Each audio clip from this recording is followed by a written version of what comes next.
Friends, if you're looking for real old school laughs, you're in for a treat because we've got them right here.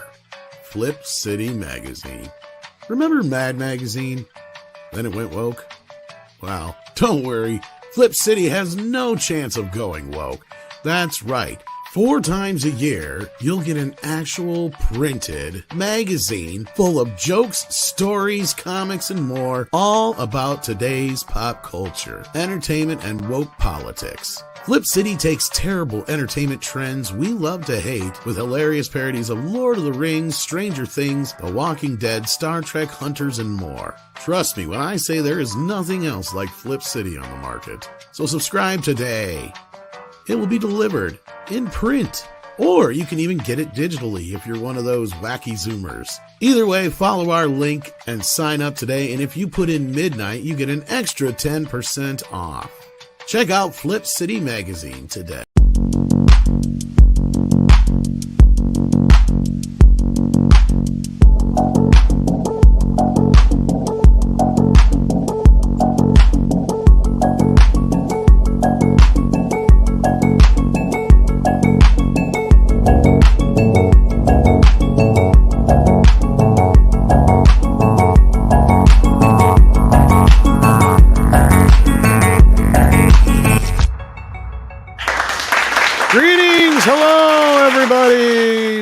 Filmed live in front of a studio audience of what appears to be 90 so far. Hit that like button, share out the link, let everybody know that we're live. Welcome to Midnight's Edge After Dark, the one place where I will say boobies, or maybe even something along the lines of before the night is over.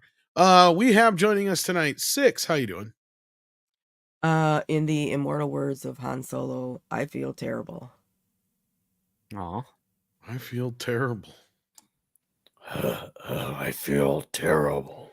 Also, been boobies. Tortured by your future in-laws? Yeah, that's it. Okay. You see anything yet? Sort of a big blur. That's Jedi. Yeah. Anyway, we have 32 flavors of Nick Weiser as well. How you doing? Doing good. Busy day today, but happy to be here. Hello, chat. Hello, fellow wrenches. I see our excellent, great D-Bud there already here and early, throwing down the hammer of the wrench. So thank you for doing that. Hammer man. Good to hang out with you, Six, Script Doctor, and CC Karaoke tonight. We're glad to have you here. We need some Nick Weiser knickknacks. Oh, dude! Like, hopefully one day I could get a snack line going, and then we could, for Midnight's Edge snacks, we could just have snacks. Midnight's Edge knickknacks. You're gonna make me fat again after I lose weight. You watch. Well, dude, if you ever wonder what I'd probably look like thin, just think about CC Karaoke with glasses and a beard and mustache. Holy. Hello, CC. Are you here? Are you with us? I know you had to dip I'm here. All this talk of snacks and chips and crunchy things. I got a cracked filling, so I can't eat that right now, but I really want it. Oh, no. It's not so bad. I just can't eat the yummy things. You got another side of your mouth, don't you? Right? I do, and I've been overusing it, but every once in a while I screw up and forget. Do you have an appointment? Yeah, no, but I'm in the middle of a road trip, right? So I got to wait. He's in Canada, so he's got a waiting line of 6 years. Yeah, it's kind of how we're actually. Dentist is not part of our plan, so we have to pay. It's private. You don't have the waiting lines in dentists. Oh, they could see me tomorrow, except I'm in the middle of nowhere still. So they're desperate for people like. No, just kidding. Anyway, we also have another Canadian with us. We have Script Doctor. How you doing? Doing all right. Did a little show earlier this afternoon promoting Tom's Island and the Stars, and did well. And yeah, learning some more stuff about the industry, upcoming votes. See what happens there soon enough, hopefully. And, yeah, we may discuss that a little bit, but we got a couple other things to talk about first. Yeah. Because that's what everybody's been talking about is a strike. Well, we have to wait and see what happens, right, Script? Pretty much, yeah. Pretty much. I mean, the counter narrative has already started over at the Hollywood Reporter and some of the the studio trades because they can't make the big boys at the studios look like they buckled at all. So it is what it is. Saw it back in 2008. Seeing it again now. Well, I just want to welcome everybody in the chat. We have 205 watching so far. Hit that like button, share out the link, let everybody know that we're alive and that we are live. We have D-Bud Martin swinging around a wrench. We got Melodic Method. We have Josh Hammond, Mecha J, Many Dragons. So many regulars here already. I see FKHC 2005, Jonah Hex. Welcome Grand Admiral Adam and all the other members we have here today. I see Hamdinger is here. Keck 44 is here. So many more. David Glenn. We got Steven hanging out in the chat. How you doing, Steven? We got the Mad Capper. We've got so many more. Hit that like button, everybody. Duck Nation is here. Jason Webster. ActionCom is in the house. Where's the booze? Well, hopefully it's in your hand. If you lost your booze, that's not my problem. Where's the bitches? Yeah, where's the white women at? Can you hear that static? Yes. Yes. It sounds like something in your cord or something. Can you hear it too yourself? Yeah. Well, how would I know? No, it the went rest of people away. Couldn't hear it. Well, yeah, and I bought a new cord, so apparently it's not my cord. Something's I guess in I her. need a new It mic. might be. Are you on Wi-Fi or are you hardwired? Hardwired. That's weird. Do you have your phone nearby? Yes. That might be why. Hmm. Yeah. Either I don't know if turning off your phone Wi-Fi will help. If not, you just have to just keep it away from your microphone. I guess or I just moved my phone to the other side, so I'll see if that makes a difference. that might have made the difference because now we're not hearing it anymore. Well, because it goes off and on. Culture's the one who said I needed a new cord a few weeks ago. I so thought so ordered too one, from and what it sounded like. Yeah, but it didn't help. it must be your phone or something. Yeah. Could be. But anyhow, yeah. There's a few things to discuss. I know there was this story that went around and I laughed at it. Spice. Oh, this. Yeah. Luke Damon. I don't know if you came up with the title or not. I don't know who runs Inside the Magic. But this is some of the worst clickbaity shit I've ever seen in my life. And not only that, it has sent Twitter into a tizzy because of the way that this is titled. So allow me to tear this apart for a second here. It says Snow White star Rachel Zegler dropped from the film, will be recast. Now, in that statement in and of itself is truthful. But this is kind of like they didn't need to head it with print. Snow White star. They just had to say Rachel Zegler dropped from film. Will be recast. Exactly. Take the Snow. This is the thing is people are taking it as she's been dropped from Snow White, and then there's this other persistent rumor Thumbnail doesn't help either. Yeah, that doesn't help either. And then there's this other persistent rumor that the movie is going to be canceled. Okay, first of all, right. After 300 million. Yeah, you're giving Disney too much credit, even saying that. Right? Like, if Warner Brothers ain't gonna fucking recast and Ezra Miller, Rachel Zegler ain't going any goddamn place. But as Script and some other people have been pointing out, this is for Paddington 3, not for Snow White. So clearly she was meant to be in this Paddington 3 movie. That I believe I didn't see the first two Paddington movies. Well, I haven't either, but what I have seen is the Twitter page where the guy who for like the last 3 years has been putting Paddington, he photoshops Paddington into other movies until he forgets.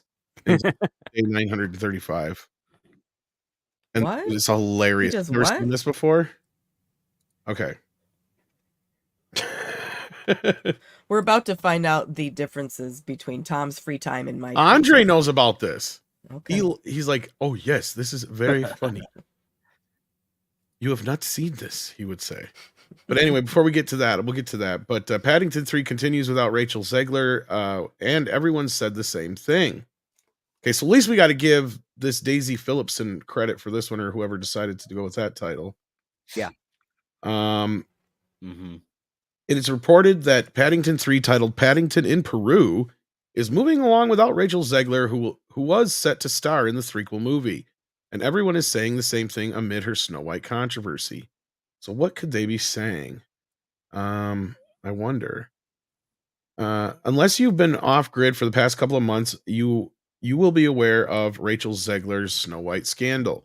It all stems from a 2022 interview in which the West Side Story star described the original Disney animation as weird, called the prince a stalker, and spoke about switching up the narrative's focus from true love to female empowerment. The clip did the rounds online in August and sparked angry backlash, with critics arguing that she shouldn't be allowed to portray the titular princess in the upcoming Snow White live-action remake if she doesn't like the source material. Amid the tumult, that's a good way to use that word. There's been talks of boycotting her next movie. Old dramas have been dragged up, and there's even suggestions that the project had been scrapped altogether, although it hasn't. And now a new twist is ongoing saga has arrived following the news that Paddington 3 is continuing without Zegler, but there's a pretty reasonable explanation behind it. Reaction to Paddington 3 continuing without Zegler. I see Disney is doubling down in the audience legacy baiting strategy. Zegler is raising the bar in terms of unlikable, according to this, blah, blah, blah. This is a tweet going off with a point. Paddington 3, aka Paddington Peru, it is said to be continuing filming in the UK without Zegler, and it appears the news has caused some confusion, with many now questioning whether the star had been dropped from Disney's Snow White live-action remake. This is after a number of publications shared headlines alluding to the idea that, including Inside the Magic, which wrote, Snow White star Rachel Zegler dropped from film, will be recast. Elsewhere, Disney Dining shared the headline, Snow White star Rachel Zegler axed from movie after backlash. That was the other one. Yeah, Disney Dining. I don't know why, but many have taken that to mean that she has been given the axe from Snow White.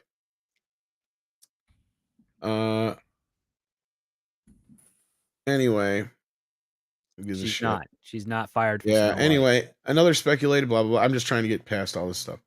If it's true that it's well deserved, the girl blah blah blah blah blah blah.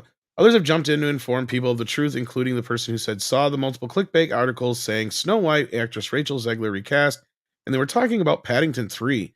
The hate is strong for this girl. Well, she kind of brought it on herself.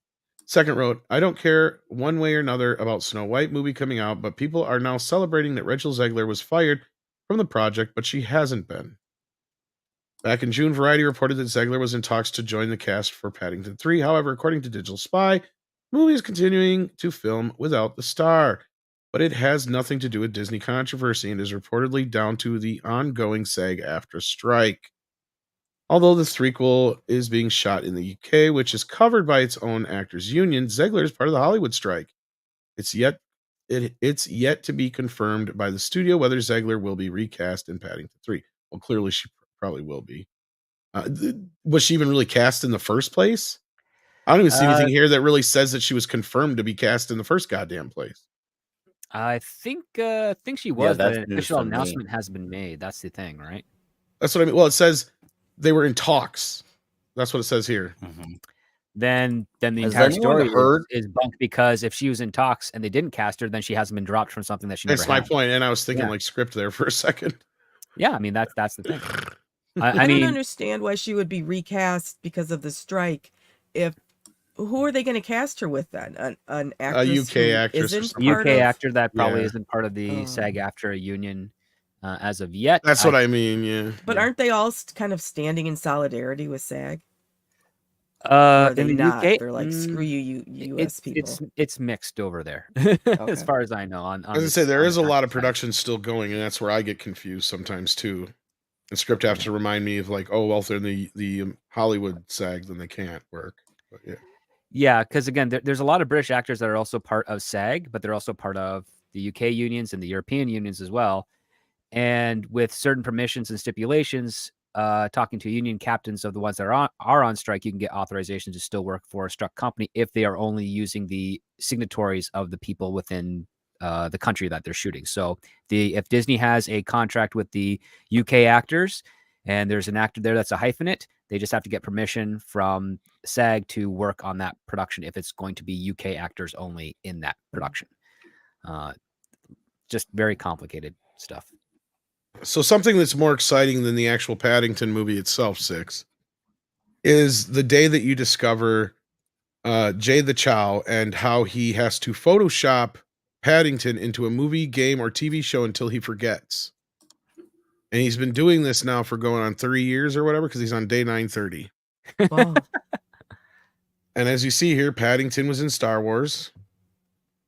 I bet you didn't know Okay. that. You're a big fan, I know, so I'm surprised you didn't know that. See? He's right Yeah, I there. didn't know that. Has anyone actually seen the Paddington movies? Anyone know if their kids like Probably it? 'Cause you. My older one was. Well, I've not. No, I'm genuinely asking figured because I've being a not seen it. kid, My yeah, oldest one, she Oh. loves the Paddington books. Here he is Oh. in the Breakfast I- Club. Breakfast Club. Yeah. And he made an appearance Hold on, she on the put I it news. just sent you that clip, Tom. Yeah, you did. That's what made me laugh even harder. Was like, I know that clip. And then I don't know what movie this is, but he's right there. Paddington. Huh. I do enjoy the books. I do Houston, think we have a they're problem. Good Apollo books. 13. I mean, he's better than King me, but Kong. he's not the best Photoshopper. I Oh know, but my it's just the God, point. That's so funny. And this is just the last few days. Gosh. This could go, like I said, he goes until he forgets. So, He's never going to Julius forget. Caesar. Lord of the Rings. He's got Oh marmalade my on his belly. God. Yeah. So he's This like, is is he a Winnie the Pooh ripoff? no, is he Paddington Marmalade was and kind Winnie of the like Pooh a eats honey? British character initially, if I remember right, or Okay. I don't. There's no real connection to the two as far as like one No, copying the other or anything that I know of. But Like yeah. Winnie the Pooh is definitely in their own world, and I think Paddington is in our world, or at least that's the Yeah, that's kind of the Okay. Yeah, That Rocky one was great. that was great. That was Yeah. Oh my God, that freaking. I inserted psycho. Grifting Bell into. Way Okay, to make Paddington more this is a awesome. different one. Okay, that's just a suggested tweet. Now you Yeah. get into suggestions. There we go. Oh, Oh dude, my that's the best scene in Batman already with Paddington. And Paddington. Now that's one good scene. Oh, there you go. He's in Twilight. Oh, That's jeez. hilarious. Into a nightmare. What is that? The Even ring? a ring. I think so. Oh Yeah, my God. because there's a little well. Yeah, Ugh, that's creepy. that's awesome. I should watch that. But yes, this guy is Nice. a great. That's cool. I gotta follow him. That's Here, worth my I'll time. share the Twitter handle thing. Put it here. in. Put it in the chat. Yeah, so you guys can follow him. Yeah, this is funny. I've never actually seen the movies myself. I vaguely remember the cartoons from when I was a kid. I think I remember the PBS book. showed them over here. So I'm like, yeah, we had the books. Yeah.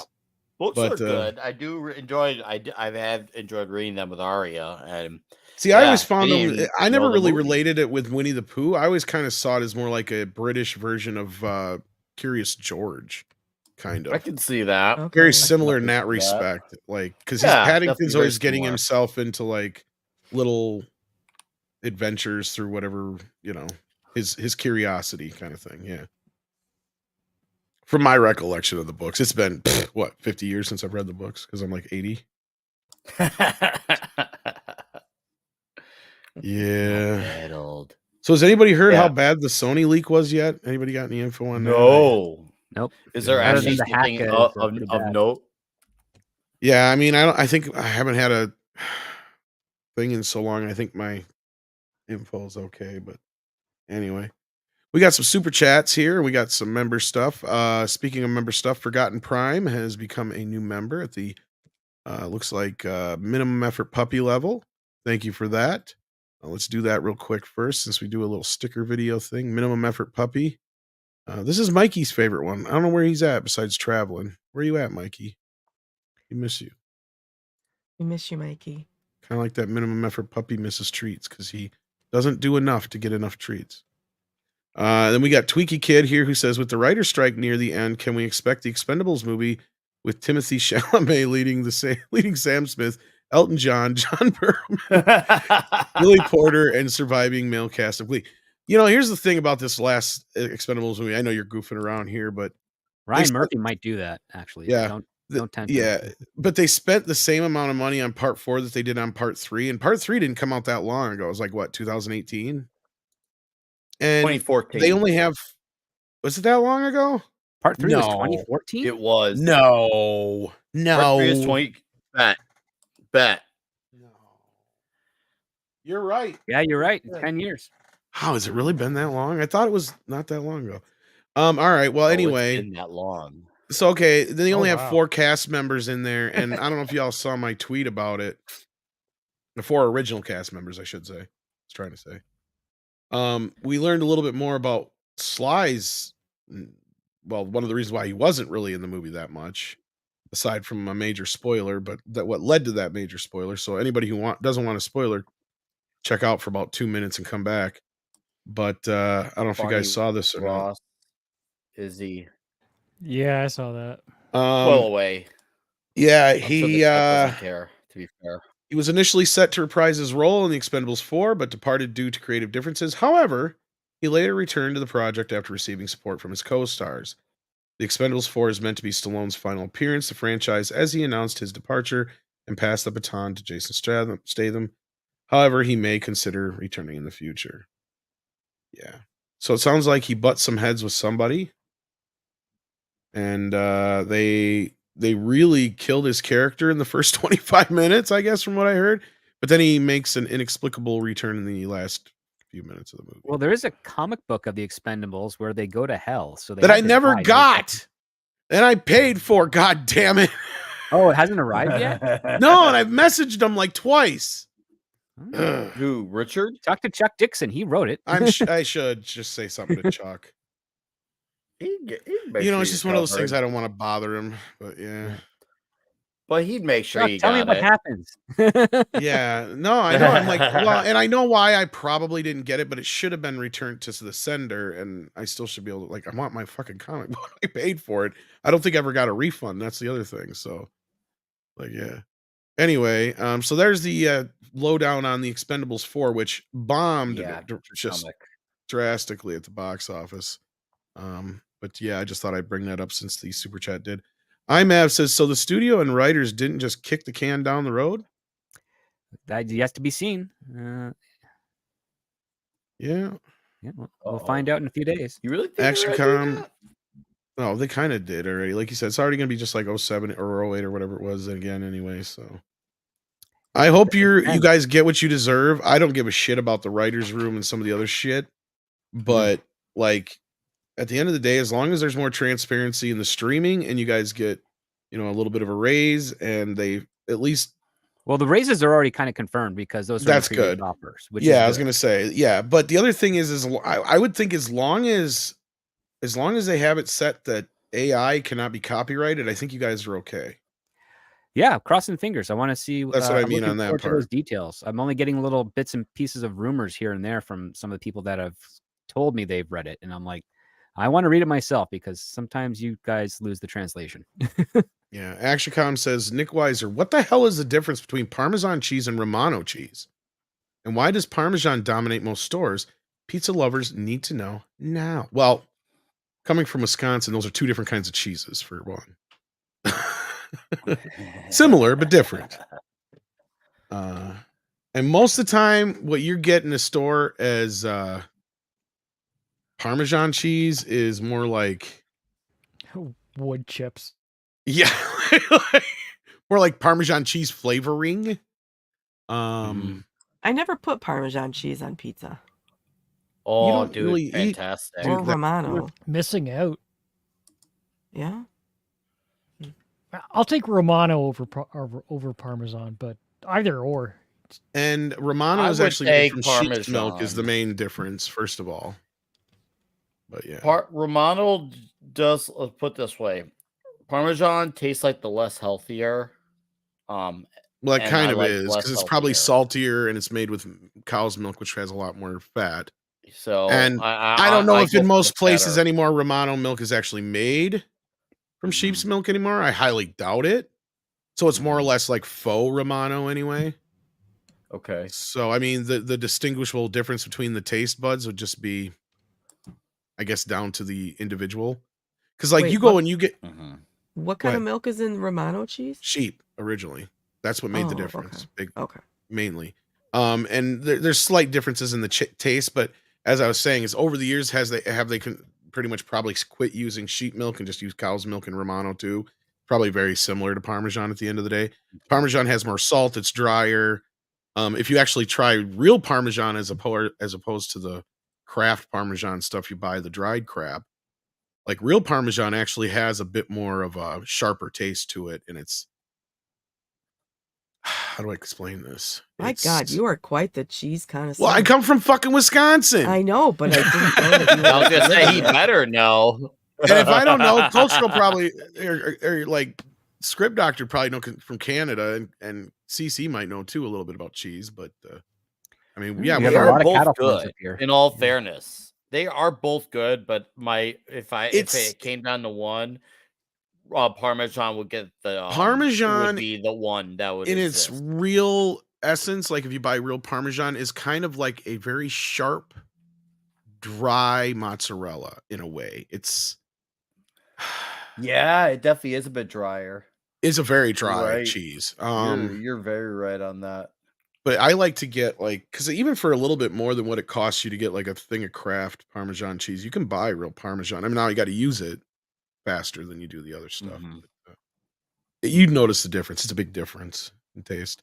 Oh yes. But I guess it's just down to your taste, Action Com, at the end of the day anymore, because I doubt there's any real difference in how they're made. Tripping Orc gifted 5 memberships. Thank you so very much. And Jason Webster says, Expendables, well, it is hell for the viewers. It sounds like it. I mean, I've only heard a couple people say it was any good. And those who said it was kind of good, half of them said, yeah, it should have just been straight to streaming, though. And from what I can see, it started as and should have stayed a spin-off movie anyhow. It was originally called A Christmas Story. What? That's the name of the character Jason Statham plays. Oh yeah. That's kind of what, if you watch the second trailer. 70s joke about, hey, no, Christmas that was what they were going to call Wayne, it. Yeah. No. Yeah. No, I'm serious. Yeah, no, it was going to be called A Christmas I have Story. actually helped it. An Expendable spinoff or something like that. Basically, or whatever it was going to be called. And it was supposed to be about Jason Statham and Megan Fox's character. And that's why I said the trailer felt more like a Mr. and Mrs. Smith thing than a Expendables movie. So. But anyway, so the next story we had here was the whole Martin Scorsese bit I wanted to talk about. Did you guys hear about this interview? Yeah. Because he's been getting a lot of flack from some people, including John Campia. Who cares? Oh, what a shock. Oh, no. No, I know, but we only bring it up because John Campia insulted Scorsese. No. Like, who? Exactly. No, my point is, I got news. Blue Beetle is available to rent on Amazon. Oh yeah, there's been a couple Think of that movies. what you Gran will. Turismo came out today, and so did My Big Fat Geek Wedding 3. And Oh, Elemental. they should never made that. Why But I bring it up did only because we can point our finger and laugh at him. So John Campia said, people can relate more to girl coming of age and trying to find her place in the world with superpowers on the side. Nobody can relate to being a billionaire getting busted by the feds. And of course, this is in reaction to Scorsese again bringing up the whole superhero debate about it being really cinema or not, which caused controversy. I think it was late last year he said it originally or something like that, or early last 2 year. years ago, and then he's followed. Has it been 2 years ago already? Jesus Christ! Of Yeah. course, I didn't even think that. I thought the Expendables came out in 2018 too. So, give me a mulligan on that one, I guess. But yeah, so we have discussed this ourselves. We've had the debates and the talks about it, and I felt like, in my personal opinion, Tarantino came out and gave a very good explanation of what Scorsese meant, and clearly they probably talked to each other because Scorsese pretty much reiterated what Tarantino had said earlier this year, I think it was, about it. So that's part of this. And he's also out promoting his upcoming film. What the hell is it called again? Something of the Children of the Moon. Murder of the something moon. It's that Native American movie that I want to see. well, I haven't seen any previews. Killers of the Flower Moon. Is Are we Native going to be American talking PC? about it on here? I think I can say that. Can I? Or is it? I'm not saying indigenous. That sounds fucking even Indigenous. worse. That's the new. What? That sounds Indian? worse. Why is it they come up with something quote unquote new that sounds worse? Well, it's not. Right? It's not a new Always word. is It's just worse. another word. I but know. it's now I'm sorry. I dominating did it with new. Oh, okay. Yeah, I mean, we are all indigenous of Earth. I mean, that's not wrong. Yeah, no, it's Yeah, like yeah. I couldn't say Indian for a while. I had to say Native American. Now I can't say Native American. I got to say indigenous, right? Now I never once called a black person the other name of person of color, but then they turn around and say person of color, which I really don't like either, because to me it's no different than saying Colored the other person. way. Yeah, and I Yeah. just don't even like saying it. Because Yeah, it's not. Now, unless It's they're not doused with different. rainbow paint, they are not going to be a exactly. that. And I don't. Yeah, it's just to me, it's like you keep changing the words, but now it just sounds worse than it did before. It always had. It always has sounded Yeah. bad. Well, I for just go many the anthrax decades, way. Person of and color just sounds the like Yoda Indian. saying it. really does. Maybe, yeah. God, Well, you're in actually making Canada, it sound terrible by saying it. Always a Canada- lot of them there are persons Yeah, of color here. in Canada, for many decades, our native populace was known as First Nations.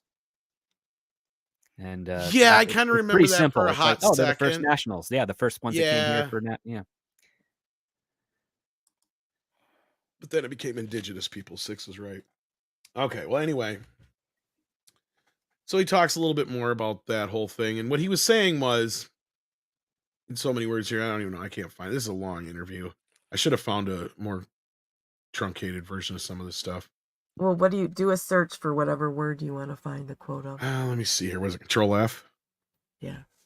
Control F and type in the word. Yep. No, I didn't shove up nothing. There we go. Tell me what you're looking for. No, and it didn't help me either. Anyway, basically, I already kind of have it memorized, the things that were important in this conversation. And one of the main things is he had said, like I said, the same thing Tarantino said, and he's not dumping on Marvel movies. He's saying that these kids nowadays, this whole generation coming up, and it's the studio's fault pretty much for the most part, that they would not know what to do with a movie like Taxi Driver or One Flew Over the Cuckoo's Nest, like Tarantino said, because they've been raised on a constant diet of superhero films and franchise filler, right? Yeah, they don't know that movies do other things Exactly. besides adventure franchise films. Yeah, so that's kind of the point he's getting at here. So he's basically saying the same thing Tarantino was saying. And then he also went into talking about how it's the studio's fault mainly because they don't want anything but franchises anymore. And he said the reason he left Warner Brothers is because they wanted to franchise The Departed, which means they wouldn't let him kill the characters. So he's like, well, fuck that. No. And then, of course, a lot of people are giving him shit because he brought up people need to support Nolan and other filmmakers, with actual auteur voices to get better films out of Hollywood. And of course, a lot of people are like, well, the dumb shit's not even thinking about he directed Dark Knight. You guys got to remember, though, the Dark Knight came from a completely different fucking era than where we're at right now. And on top of it, it was barely even a comic book movie. Even. And that's another thing is it's kind of on a different fucking level of kind of filmmaking, right? Like, and you guys got to remember that Scorsese also got the Joker off the ground, but that movie proves his point, right? Kids wouldn't sit through Taxi Driver, but they'll sit through Joker, which is basically Taxi Driver with the Joker in it. Yep, absolutely facts. Yeah, I know. Even though I've heard comedy, but yeah. Well, one at a time here, but yeah, it sounds like y'all have something to say here. So let's start with script, and we'll go CC and up the line. Well, I would say Joker is way more closer to King of Comedy than Taxi Driver. Well, right, but it has a lot of Taxi Driver elements in it too. But yeah, it has. Well, I mean, Taxi Driver has a lot of elements that are also used in King of Comedy. So I would say, like, you're still doing the same premises. Stand up wants to be funny. At no point does the character of Joker care about being a vigilante on the streets of the Gotham City. That's very beside my point. My point being, though, is that kids still wouldn't know what to do with the King of Comedy then. Okay, put that in there. Does that make you happy? I mean, let's be accurate with that. But yes, Scorsese's point is very astute. It's the fact that movies are a variety of different stories. Some of them are a one-off, and there's nothing wrong with a one-off. And the studios have been saying you can't just have a one-off. You have to keep going with it. It's been tried, it's been tested, it's true with the audience. Let's keep making it. And at the point, you're like, well, then where's the room for something new? Where's the originality? And that's Scorsese's argument, is if you keep on telling stories, the same characters on the theatrical side of things, you have essentially just spent a lot of money creating long form episodic television. And one of the, I don't know if it was the GQ interview or another interview he did, he said, TV is TV, and that's what's great about it. And movies are movies, and that's what's great about them. They can't always be interchangeable.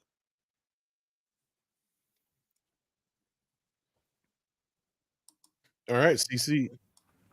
I don't mind investing in characters and following them over a longer journey.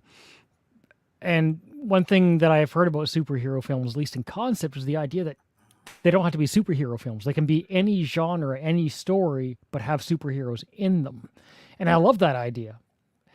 But obviously that's not how things worked out, because studios spend $200-300 million on these movies, and they can't be R. They can only, they're PG, they're family friendly, and that's fine too.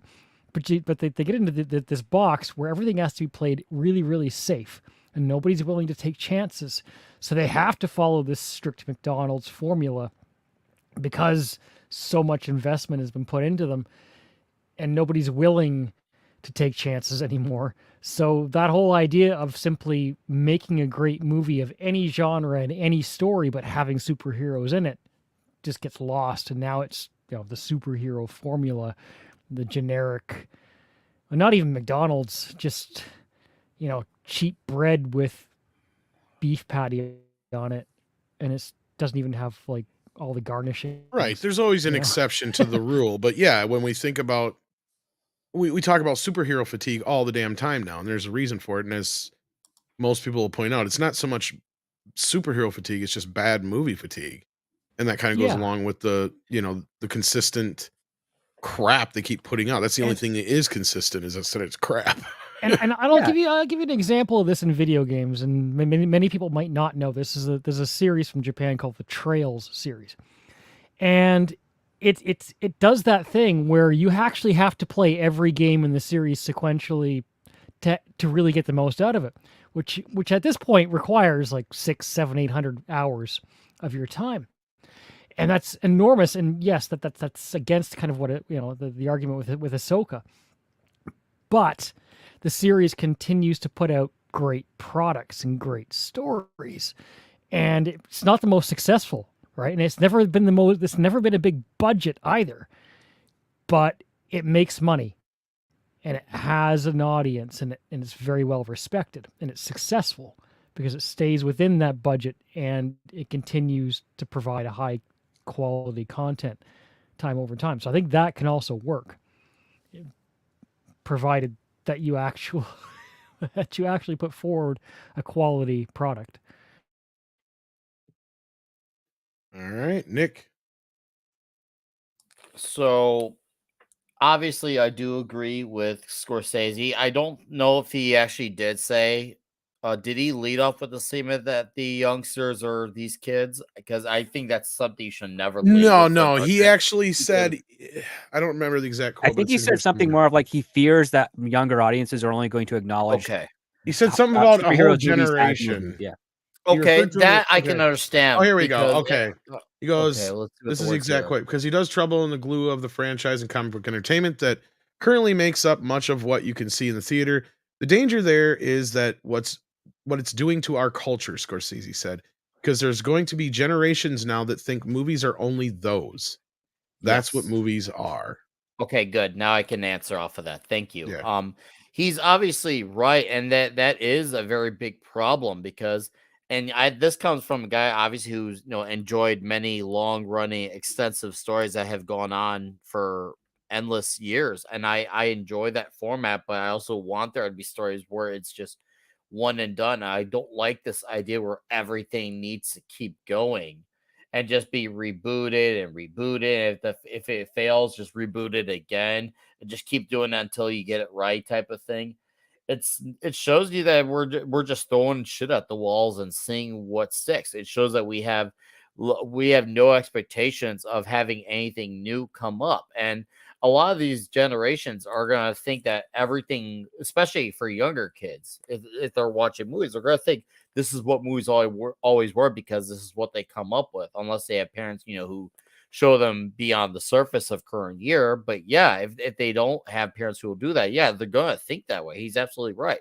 I mean, that's anytime a kid comes up seeing something and they don't have any adult there to correct them, they're going to think that way. And that's sad. And it's unfortunate. And on top of it, it takes away from the endless amount of potential we don't even know about that could be out there that who knows if we'll ever hear about, because Hollywood gatekeeps the living hell out of original ideas. Like, it's still even a miracle that John Wick came out, because did they almost axe John Wick as well, the first one? Not that I know of, but it also came out at a time when they were still taking chances and they still made movies revolved around And they're stars, still not so barely much an taking him IP. then too. That was a Oh yeah, mere yeah. It was getting 9 there. years ago, and they're barely taking chances then. In 2010, It's it was, I think. Yeah, it's unfortunate. And once again, I've always said, many times, like, it's every generation should have that thing when they grow up in their lifetime to say, "Hey, this is our thing growing up." They don't have their own thing, and that's the more unfortunate part. Everything they get is, well, this is what's come before. This is what's come before, and there's some things that are meant to be passed on generations, but every single thing, the current generation can't have their thing. Like, yeah, this is our thing. That's very depressing. I'm not even mad or like find that like hysterical. I just honestly just kind of makes me sad a little. That's Well, and all. I want to read this quote here because there's more to what he was saying here, and then we'll hear what Six thinks.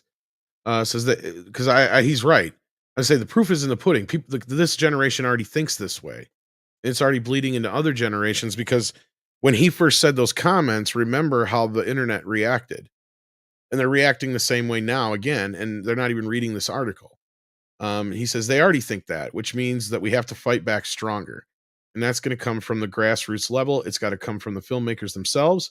And they'll have to, the Safdie brothers, and you'll have the Chris Nolan, and you know what I mean, and hit them from all sides, and don't give up. Let's see what you got. Go out there and go do it. Go reinvent. Don't complain about it, but it's true because we've got to save cinema. Cinema could be anything, Scorsese said.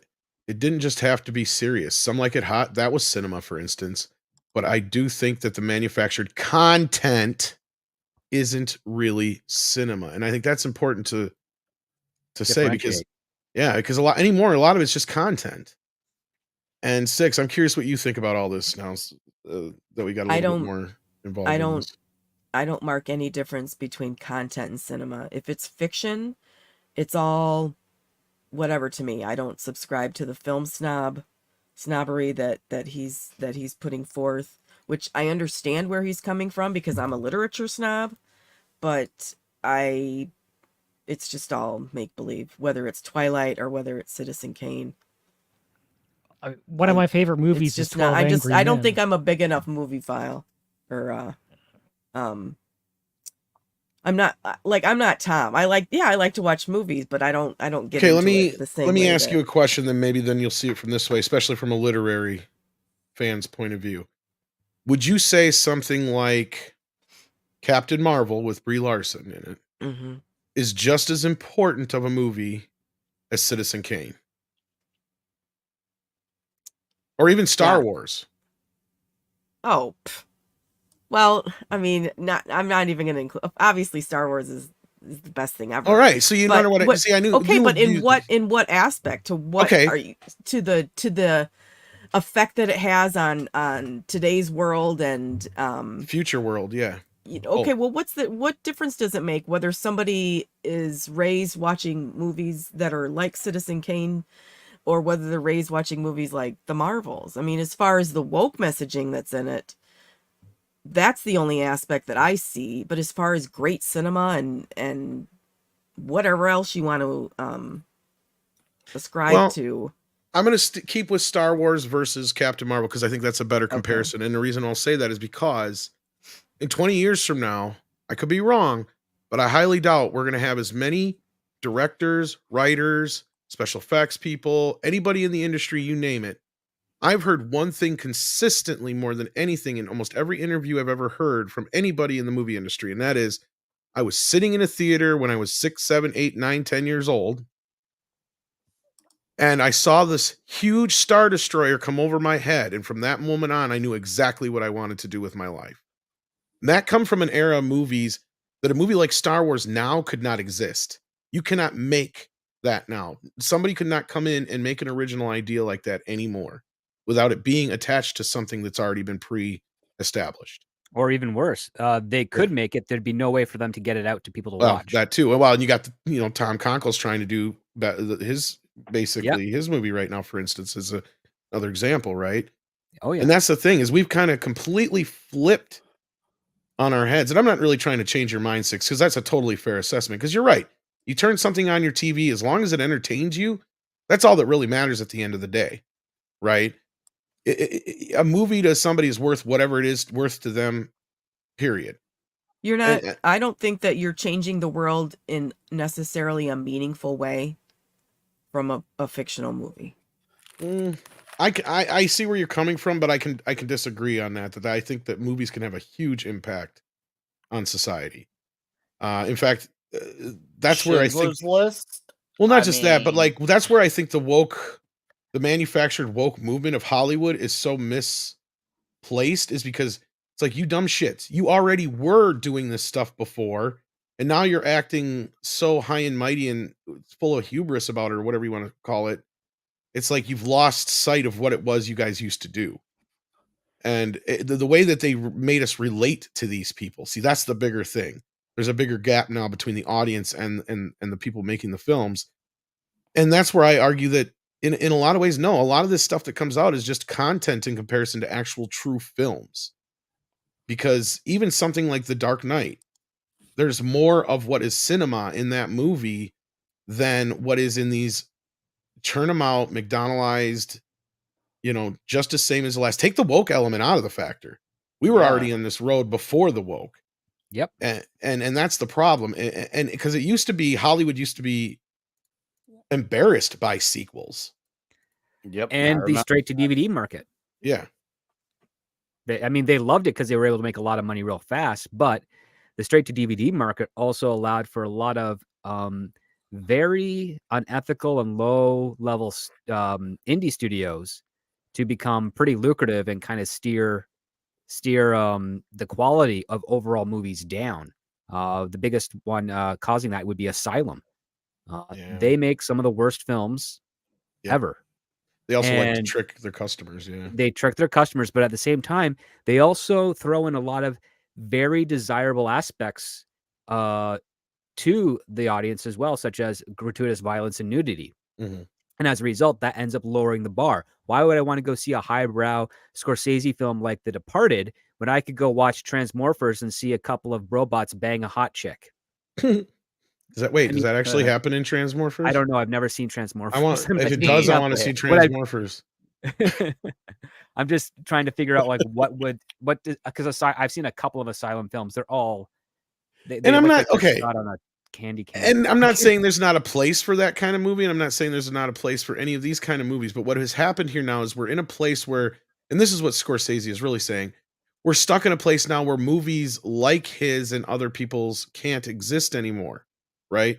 We're lucky and fortunate that a movie like Oppenheimer did what it did. I haven't seen it. I don't know if it's any good. I don't give a shit. All I was glad to see was a movie that wasn't a superhero film sequel or whatever actually do well at the box office, or an IP. Yeah, a major IP. Yeah, and people are like, "What about Barbie?" No, Barbie is a 70 fucking years established fucking franchise at the end of the day. Really, if you think about it, it's Americana. Still very major. Yeah. It's a different aspect of Americana. It's built-in fan base. And Oppenheimer is also Americana, but in a very, very, it's part of the Second World War, and nuclear generation, all that type of stuff. Very different because it wasn't in your face as blatantly comparatively to a Barbie doll. But Scorsese would turn around and he would tell you, "Oh yeah, Star Wars is cinema," because he was there at the ground level when it was being made. He was probably one of the people that told George, "I have no idea what the fuck you just made."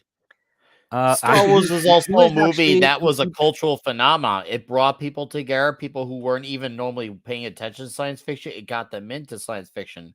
Whereas Well, movies like Captain Marvel, they were there just to talk about checkbox Well, points and divide audiences. And there well, aren't moments in a movie like Captain Marvel where people get up and cheer, quote the lines, say, what I "Oh, was what a saying though pivotal mainly was moment in this nobody really movie." had a point of reference for when that movie came out or was being made.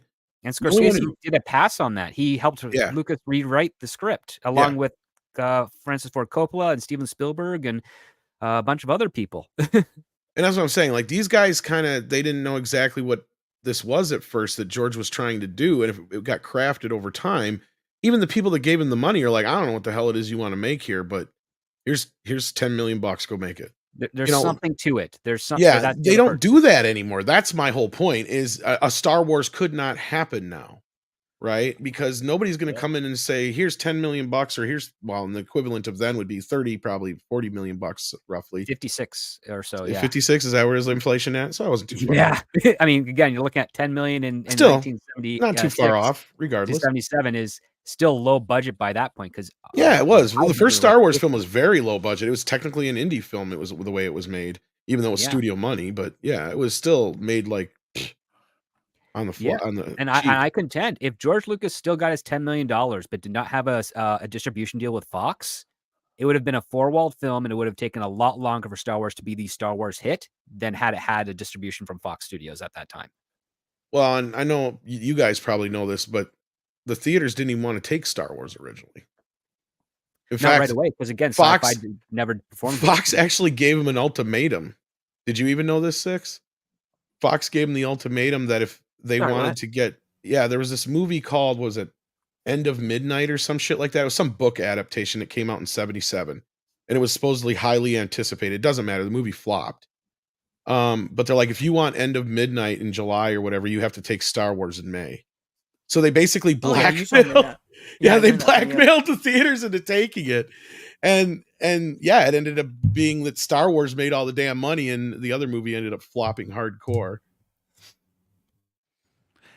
I mean, I think budget plays a huge role, and fear of budget, like this feeling like it has to have that flash and dash of special effects and a big budget, or the audience won't enjoy it. And It's actually the opposite. Well, I mean, 12 Angry Men's one of my favorite movies. It's a camera in a room with a great script and great acting. That's all it is. And stakes too. Yeah. Someone guilty or a man could go to the electric chair depending on how these 12 people vote. Essentially, there's huge stakes involved. But one of the greatest axioms, necessity is the mother of invention. That is how you get successful stories and movies and television shows. When you don't have everything you need, it forces you to prioritize what's important over what isn't. And when you can prioritize what's important, that's going to have way more of an impact on those watching it. And we have seen the diminishing of that for many years. Not just in the age of straight to DVD and access to digital effects like we've never had before, but just in everything else that we have. Like, do we really need the latest iPhone that's coming out? It doesn't do anything more than what the current one does, really. Do we really need all the bells and whistles that are on the next electric car that comes out, as opposed to just we just want something that gets us from one point to another and doesn't explode on the way doing it. I mean, when you look at things that meme, things that gain that viral traction too, it's not the big expensive set pieces, right? I mean, it's Baby Yoda drinking a cup of tea, or soup, yeah, tea. or it's these little things that have nothing to do with big budgets. You can actually make something inexpensive, and it doesn't have to be 12 Angry Men. It can be Married with Children. All in the Family. It could be anything. A well-written script, well acted, with a camera on a simple set. That's all you really need. And in video game terms, terms, Super Mario World. That's well known, right? So that's from the 16-bit era, but you can still go back. It holds up. It's not a AAA $300-400 million budget game. it's Yeah, good. absolutely. I mean, when you go into the days of classic television, the most expensive line item on the budget was the cast. and only if they started getting more popular did their price go up. But everything else kind of maintained stable stable pay. Seinfeld was a very cheap show, but it got more expensive because the actors demanded more because people were tuning in to see them. Same thing with Friends, same thing with Frasier, same thing with Cheers, same thing with MASH, same thing with the Cosby Show, the Jeffersons, Perfect Strangers, Family Matters. All those shows were relatively cheap to produce initially, and they got more expensive because the people kept coming back to watch the cast, and those cast play those characters and interact with each other.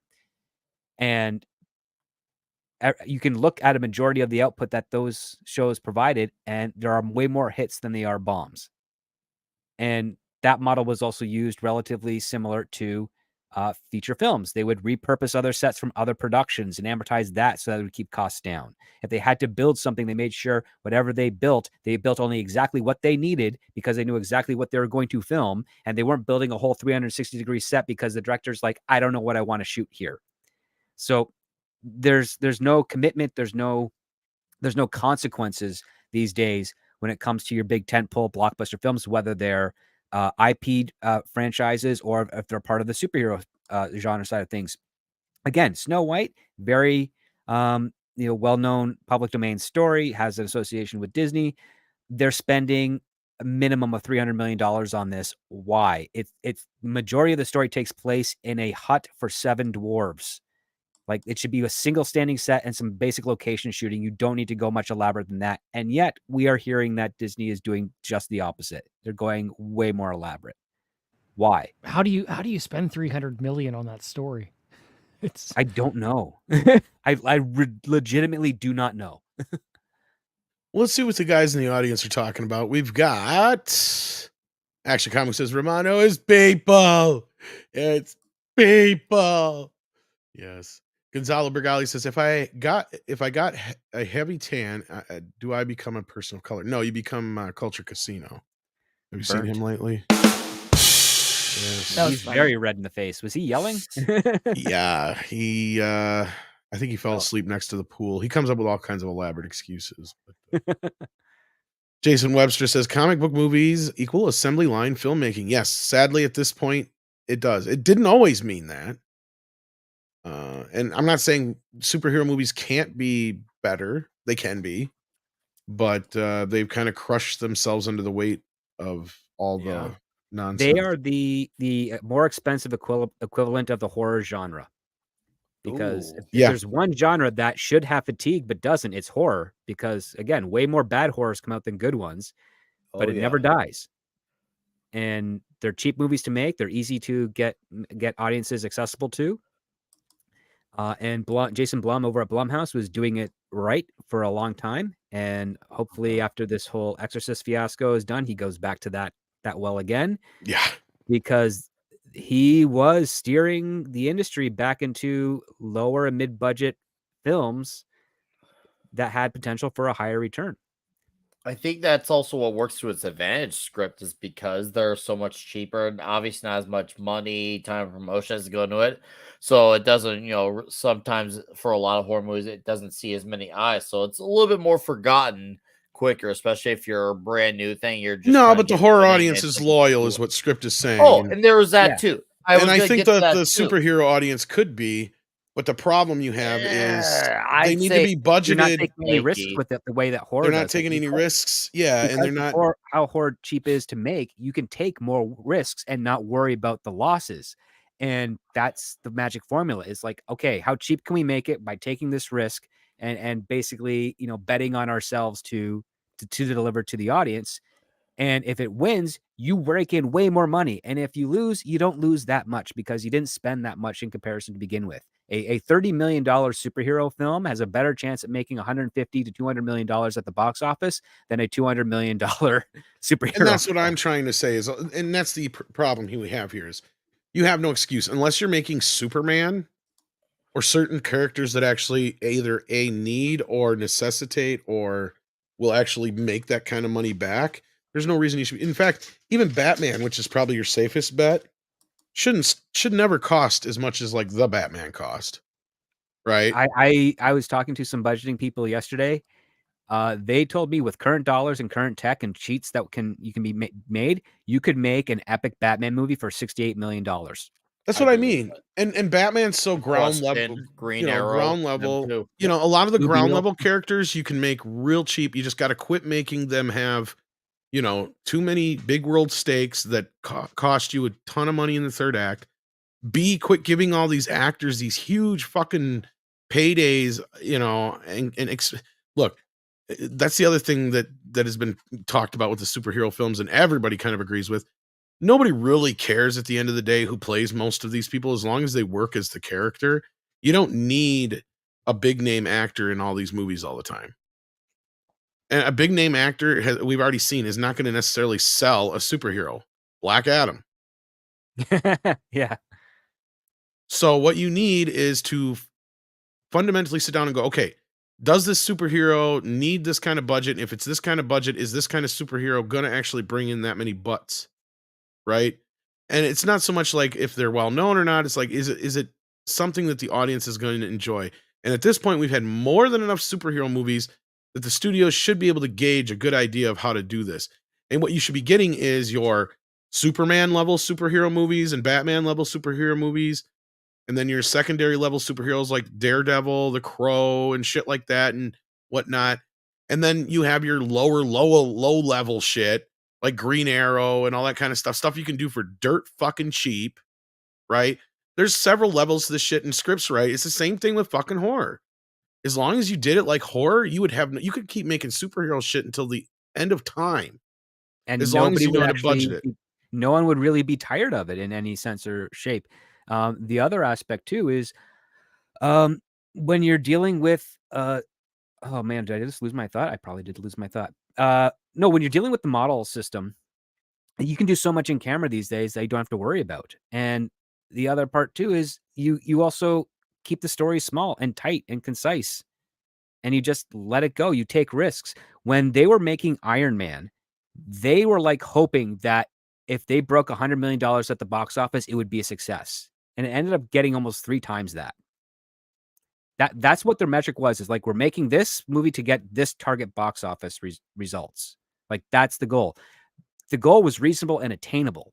And that's the big difference, is since Disney took over Marvel and Star Wars, their goal was like, okay, well, we can't just make a movie and only get $250 million globally. We have to make $1 billion globally.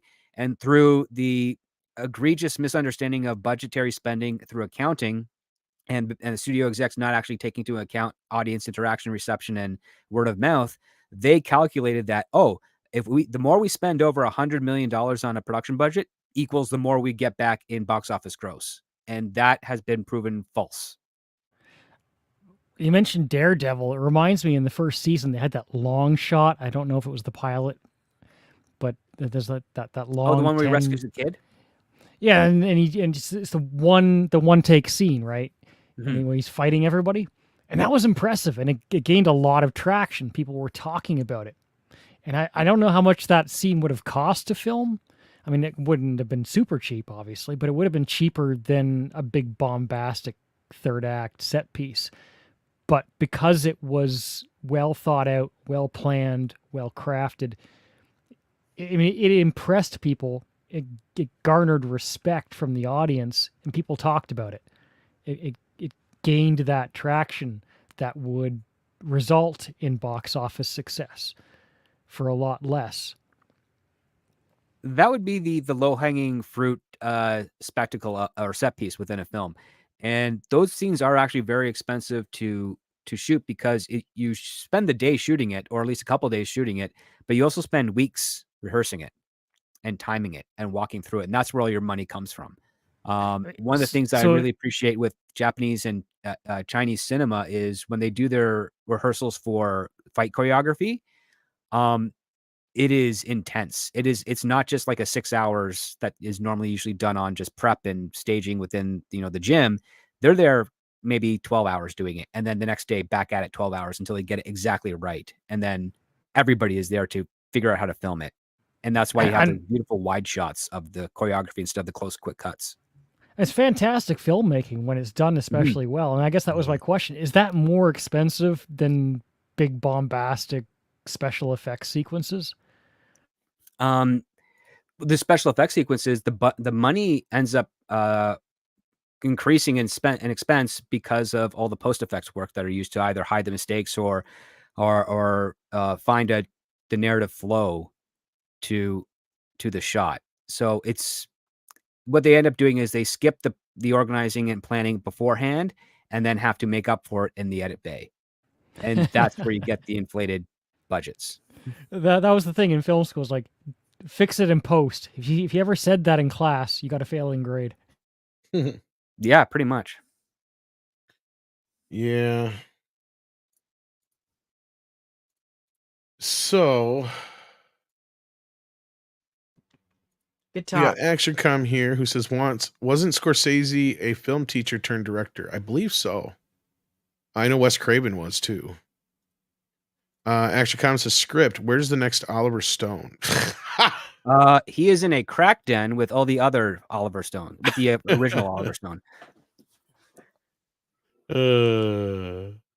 Yeah, that's I funny. believe it.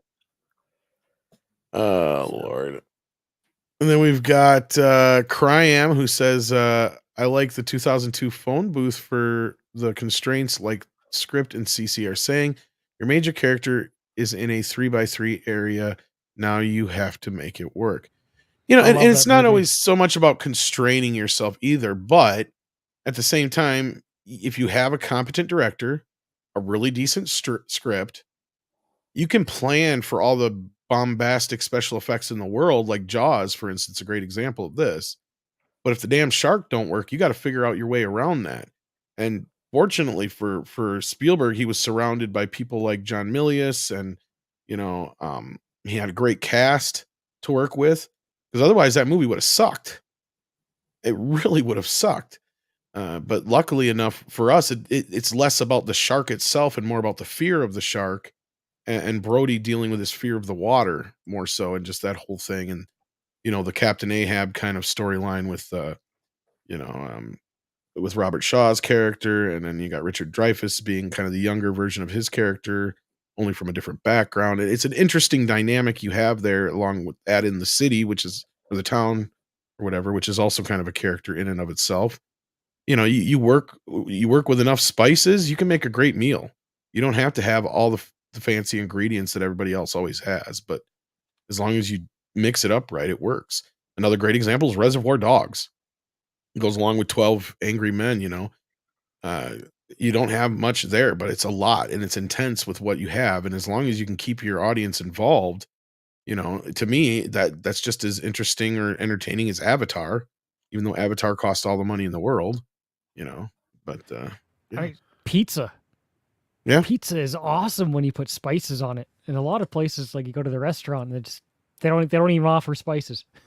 Sometimes all you got to do is add some of your own cheese at home. You know what I mean? Yeah, Going it back to is. cheese from It's that before, simple. you can make a shitty frozen pizza not so bad real quick. But Glade Ribbon says, I bet Snow White will blame the budget on the set fire they had. Oh, they had a fire on the set? I didn't know that. Insurance would cover that anyway, wouldn't it, script? It depends on the cause of the fire, but yeah. Usually. And then we've got Tiger Valley in the house. How you doing? Horror's most underutilized genre in film, in my opinion. I don't know if it's underutilized. I think no way is it underutilized. Yeah, Man. I was gonna say. I would there's say at least it's like just 80 horror movies coming out a year. underappreciated, maybe, but it's definitely the most sure thing you're ever going to find in Hollywood. In fact, that's how most indie filmmakers would get started back in the day. Is they would either have a good idea for a horror film that they could shoot on the cheap, like Evil Dead or Last House on the Left, or they have somebody who's looking for a B movie or something like that for what used to be like the drive-ins, and then eventually became straight to video. Like a lot of people cut their teeth on like everything from Full Moon Features to new to Concord, which was what's his face's company. Just forgot his name. Guy who produced Piranha and all that shit. Harvey Korman. or Roger Corman, not Harvey Korman. Harvey Korman's the actor. And that's the way you used to kind of break into it. But yeah, I mean, nowadays the equipment and all that stuff is easy. Now it's just having the talent and the ability to do it.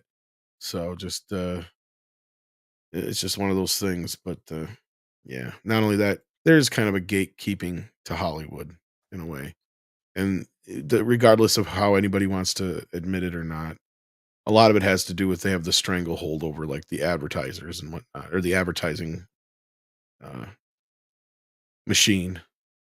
Mhm. But anyway, that catches us up with all that stuff. We kind of covered the strike business up front, but Six shared something in the background here.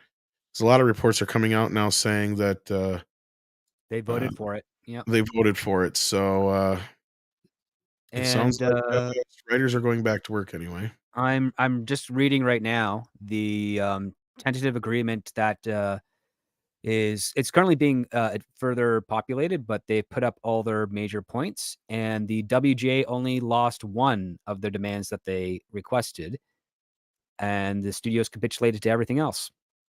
And the thing that they lost was regarding post-production minimum staffing in post-production.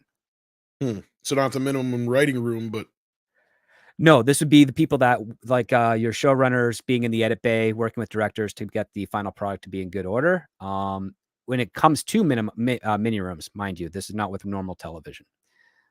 So basically, minimums in post production. They wanted NBA weekly minimums in post. That was rejected, and it was basically no move on that. But when it comes to AI, the WGA reserves the right to assert that exploitation of writers' material to train AI is strictly prohibited by the NBA or other law, which means that the studios can't use it to train. It also gives control of how AI can be used on the writer side of things. And if any attempts are made by the studio with regards to AI, it must be disclosed upfront before any sort of agreement is made when it comes to its use in a production. It is also not copyrightable and is also not protected under any of the guild or copyright rules. it may So not that be is, rebroadcasted in any way, shape, or form. Sorry. yeah, no, I mean, make the jokes That's what it because sounded like. this is a pretty big step against regulating and keeping AI in its place when it comes to the creativity side of things. It's not a full-on prohibition, which I don't think anyone could ever be able to stop anyways, because again, certain technologies are inevitable. But I would say that's not a kicking the can moment. I would say that's quite interesting because they're basically even saying regulated use of artificial intelligence on NBA to cover projects is subject to scrutiny. AI generated written material is not considered literary material, source material, or assigned material under the NBA. AI is not a writer under the NBA, so it cannot be protected or used. And it does say that writers can elect to use AI. I don't like that, but that's of a choice. It's not mandatory when performing writing services. So that might save some hacks, but not for long. And if a company consents and provides a writer follows applicable company policies.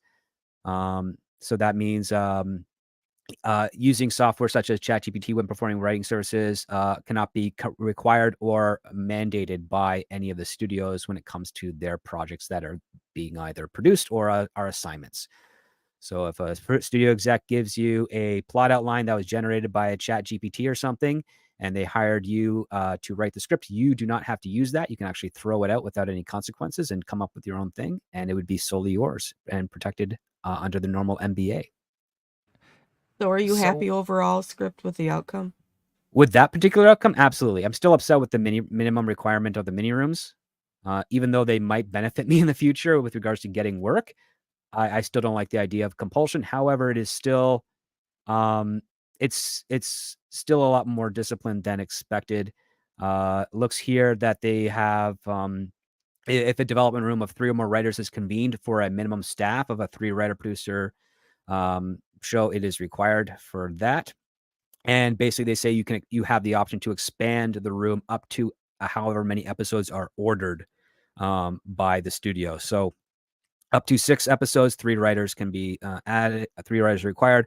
Between 7 and 12 episodes, 5 writers, and 13 plus episodes, 6 writers. So those are kind of normal numbers for a traditional network television show.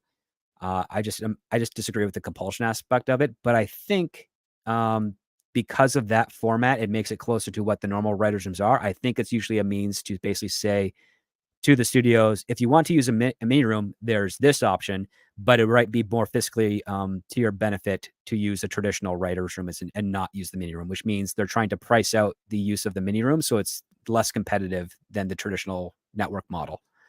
I would suspect that this could lead to the end of the mini room within the next 2 or 3 years, because people are going to look at it and be like, well, what's the difference? And that's, I think, the point. Well, if they're coming back to the table in 3 years, yeah, then they'll probably say, well, this didn't work. Yeah. So they'll probably use that as a negotiation chip. Yeah, absolutely. But they asked for a 655 minimum raise. The studios tried to do 432, but they ended up capitulating for a 5 for 3.5. So that's probably exactly what the guild actually wanted in the first place, because that's still a minimum of 1% point above what the initial counter offer was for the studios. So yeah, this looks like a pretty solid contract. I'm just perusing it right now. I'll go into the nitty gritty of it, of course, later, but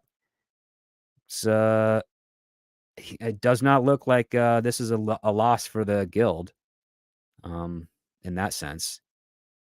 And its final price ended up being about 15 million less than expected. So it's 233 million a year, as opposed to the 245 originally projected.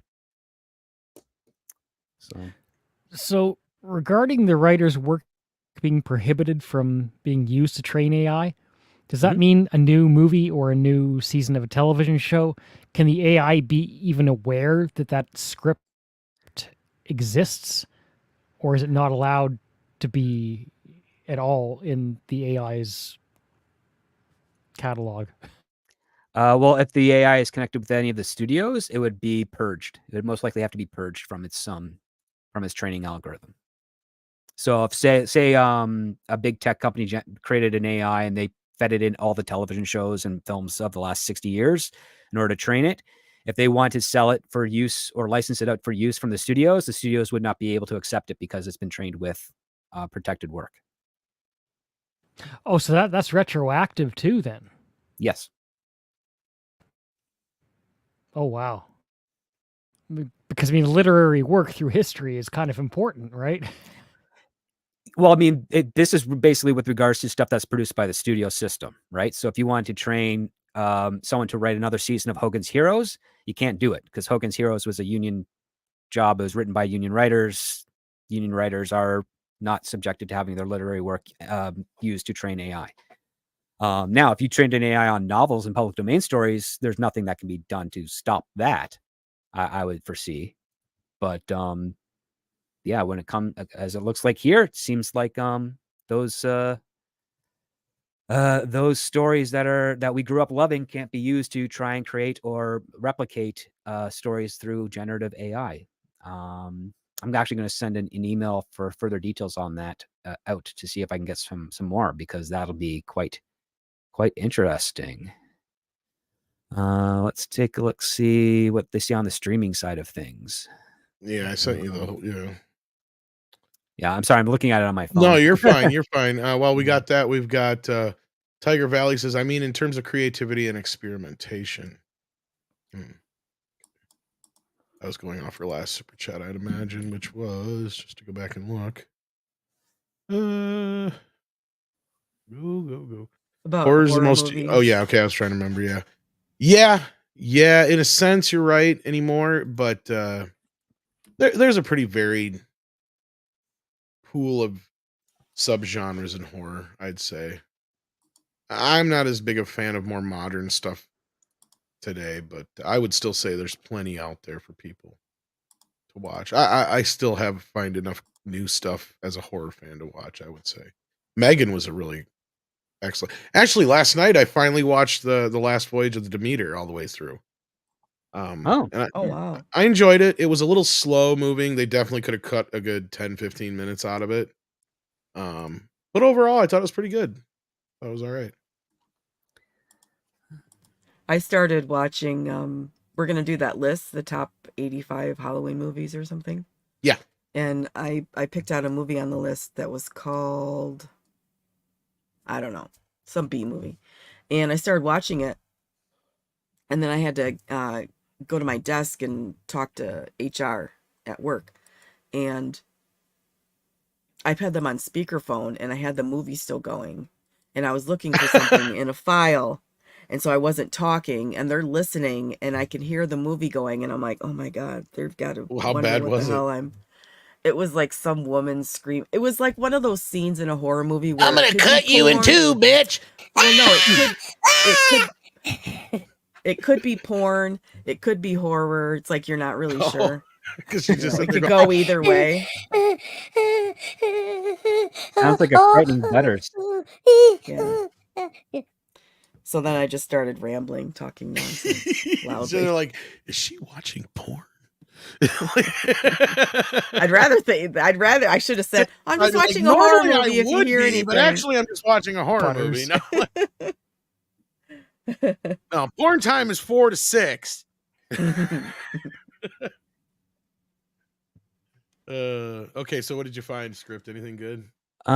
With regards for streaming shows, it's a subject under Television Appendix A initial compensation, which means that budget breaks for 600,000 like an episode for 1 week, 30-minute show to 1.15 million for 1 week 60-minute shows, garner a 1.2% residual program residuals for all high budget stuff, which means that yeah, you get some pretty good looks like we're getting some pretty good stuff on the streaming for minimums on that. Let's see here.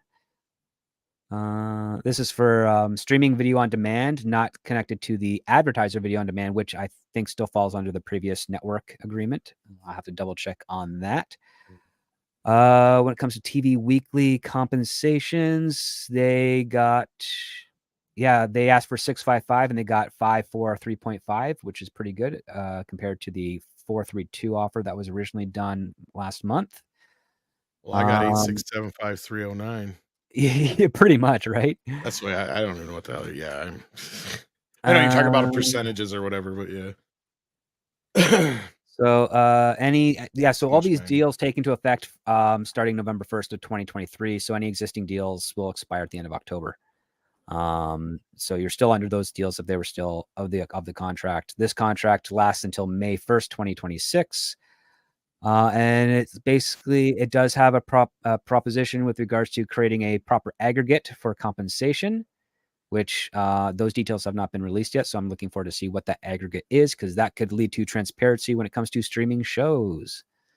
But yeah, it looks like they're going to be adding more pages to this as the hours progress in the night. Right now, it's only up to 7. I might be a little bit longer in the end. But so far, this looks like a pretty solid deal. Compared to some of the other ones I've seen, usually you go to the column, to the right-hand column, and it's like rejected, agreed, as agreed, rejected. This is what the new terms are, rejected. Only one rejection out of the proposals. I would say that's kind of historic. So how does this look for the actors then? When it comes to generative AI and it cannot be considered a writer, it looks like it might come to the point where the actors can say a generative actor cannot be an actor, is not an actor, is not subject to any protections. And I think that's good foundation for basically saying, since WGA written work cannot be used to train AI, I think that means physical likenesses cannot be used or sold through AI.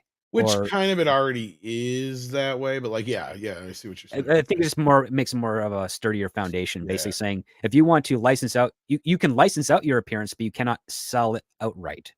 Right. Would be the angle. I would probably, if I was on the actors union, that'd be the angle as well. It's like, listen, I'm Meryl Streep. If you want to use my face and likeness, you can for this amount, but you can never own it. and that would be the, which would that null and void Disney owning all those, all the likeness from Star Wars people's rights then that they.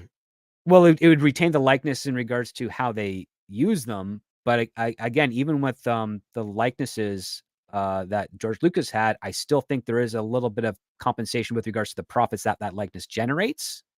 that still goes to the estate. Because even the joke is like Carrie Fisher says, every time she opens up a shampoo bottle with her face on it, she owes George Lucas a quarter. But the truth is that she probably got a very minute percentage of whatever that sale was to get that that shampoo bottle, but George got the rest, of course. That's usually how it goes. I've never heard of a complete full sale. Well, didn't Disney just except for Mark James Earl Hamill Jones, thing, right? Well, James yeah, Earl there's Jones. there's Mark Hamill, and yeah. So the question is that might have to be subject to renegotiation, but I doubt it's going to be that or case. is I it think grandfathered in? I think it'd be grandfathered in that regard. Yeah. All right. Well, that's an interesting way to look at it. Yeah, because I was curious how this would impact the actors' side of things. Well, I mean, the fact that they capitulated that AI is not subject to any protections and cannot be used to train, and human work cannot be used to train AI in the creative field. That's a good foundation for the actors to basically stipulate what they want it to be do for them, as opposed to what it can do for the studios. So we'll have to see how they use that. I'm not a big fan of Duncan Crabtree Ireland, personally, so I don't know. All right. Well, we'll have to see how that pans out for the actors. Excuse me. Yeah. Proy42 says, which version of 12 Angry Men should I watch? Both are pretty good, actually. Believe it or not. That's one of those rare occasions, but that was because in the newer version they did a few years back, gosh, Christopher is like 97 now or whatever it was. Yeah. It's pretty much the same script because it's based on a play anyway. So like it's just slightly modified and modernized and modified, but that's it. The original one is, of course, probably the superior of the two, but I hate calling it a remake because I guess I don't know if it's really considered a remake, readaptation, whatever, is not horrible. Because you got George C. Scott and a great cast along with him in it. Jack Lemmon, Jack Tony Lemmon, Danza, and yeah, Tony Danza's great in it. Even the guy who plays Bubba's in it. It's not even much of a remake because it's a word for word script. That's what I mean. It's like it's kind of hard to. It's just in reshot. one room. Yeah, there is some stuff that's modernized in it. Like they do like in some of the like ancillary dialogue, there's a few things that are obviously updated. They changed some of the dynamic with like one of the characters, I think, because you have the black character in it now and stuff like that, and a few other characters that are not just straight white. Because in the original play, I think they're all straight white from what I remember. So they add a little bit of that dynamic to it. But other than that, like script's right. It's like it's nothing has really changed all that much. Which is weird because the running time is varied, but it's just strictly in how it's directed. And I'm trying to remember who directed that version of it. It was it not William Friedkin? It was somebody else, though, something like that. I can't remember. 1997. Who was it who did that one? You got it right. It's William. Is it? What? Okay, I was thinking maybe it was, but I was like, did he do a straight to? Because it was like straight for Showtime or yeah. HBO or something like that. Yeah. So yeah, no, it's actually a pretty decent one, and you can get that real cheap right now. The original version is in 4K. That's not as cheap, but you can get the 97 version super cheap on Kino Lorber for like $7 or $8. But if you buy the 4K version, it comes with the remake. So keep that in mind. So, yeah, I found out the hard way. It's like shit, but whatever. Oh, so now you got two of the same. Well, the upside is the standalone version has both screen formats. It has the cropped 185 plus the open matte television version. So right, you gain the television version, but I already technically had it and didn't realize it until after the fact. So anyway, Gonzalo Bergali has been a member for 22 months. Holy crap, almost 2 years. Wow, time flies. Thank you so much, Gonzalo. And with that, I believe we're caught up for now. Was there any other news stories that anybody wanted to cover other we didn't already? I don't know if we missed There's anything. nothing out that there. might be it. I think that was the majority of what was going on. Other than that creepy sausage thing that girls are doing on TikTok now, there's nothing really to talk about. What? What? What are they doing with sausages? Yeah. They're tying them to a rope around their waist. And I saw that. Trying to Wait. get it into their mouth with their thrusts. Oh my god. I'm not against this one. This one's kind of funny. Yeah, Nobody's alright. going to get hurt. That's What the if they thing. As poke long as their eye nobody's out? ending up in the hospital due to TikToks. You poke your eye out with a hot dog, then you got bigger problems. I'm sorry. I think men should do this with tacos or a slice of pie. Oh Interesting. my god. 6 gets it. Interesting. That's the exact response I wanted from you. Because we're looking at this like guys. I'm like, yeah, oh God, why? Why did she leave? She gonna... Could be the sausages. Oh, I hope not. Sausages. Because again, I saw this. I'm like, Sausages. just like what Six says. I saw this. I'm like, oh God, why? Oh Lord. Oh, good, you're back. All right, kids. We're gonna get out of here, I think, unless there was anything else. What do you got coming up, Script? Anything? I might go live tomorrow morning. Script has to before go back to Midnight's work Edge. in a few hours. Well, I mean, 12:01, once Yeah, this you gets- do. Yeah, once this gets ratified, I'll probably be back to work. But yeah, I might go live tomorrow morning, early tomorrow morning before the morning show, Fucking or slacker. maybe Thursday, and to go line by line over this this agreement and really scrutinize over it and see whether it's a positive or a negative. It looks mostly like a positive to me right now, but I could be wrong. Mm. Yeah, it sounds a little bit better than I had anticipated sounding from kind of how things went down, but yeah. So. Yeah. Well, they need to get their asses back to work, and now the actors need to get back to work, and then they got to worry about IATSE on the heel of that too. IATSE in June. Yeah. Yeah. All right. CC, what you got going on? It's my parents' 50th anniversary this weekend.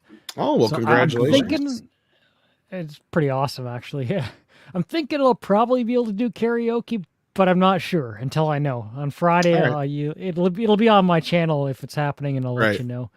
And if All not, right. next week. Sounds good. Nick, I know what you got going on. I'm gonna go see if I can finish Oh, watching that yeah. movie. If I can finish Yeah, watching the no. movie, I'll hop in there. That'd be great. Yeah, it's a short one, so it should Yeah. be doable. But yeah, we're gonna be talking a 1975 lesser known I don't want to say classic, but definitely something that was It must have been definitely something because they underlooked already. by later generations. I was gonna say it must be Charles Bronson, something, Hard Times. Nick, because ahead, they Tom. remastered it in 4K. Maybe it's a sign. Maybe the tide's changing for this. And good, but Walter we'll be Hill talking directed Hard it. I Times. noticed it too. So it Yes. must have done pretty good at the box office or something. Or It was well received at the time. It was very well received, and we'll be going over some of the actors are still even getting residuals to this day, and we'll be talking about that. So it was very essential at the time, but it seems like it's kind of faded out. So we're gonna unearth it so it stays that way, nice and shiny. But yeah, Toxic Tuesday will be in 50 minutes. Hard Times, Charles Bronson. It's gonna be huge. So come hang out with us in 50 minutes. We'll have a fun time talking to another oldie but a goodie.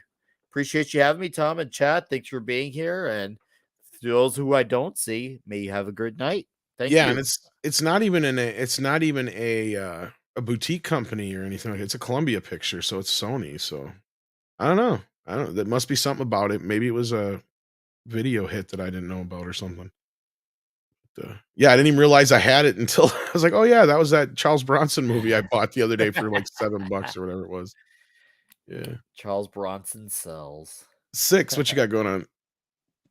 I'm gonna take a sleeping pill and go to bed. Just make sure it's only one. Okay. Yeah. I know, because if it's 2 and I start drunk dialing ex-boyfriends. Well, I wasn't gonna say that, but all right. I didn't know that. Yeah. Was... And then Midnight's Edge in the morning tomorrow. Yes, indeed. And yeah, I'm gonna try and finish watching that movie. If I got enough time here, I might have enough time to squeeze it in before Toxic Tuesday. So maybe I'll pop into Toxic Tuesday. Okay. So, all right, kids. With that, take care of yourselves and each other. And here's a bored corgi.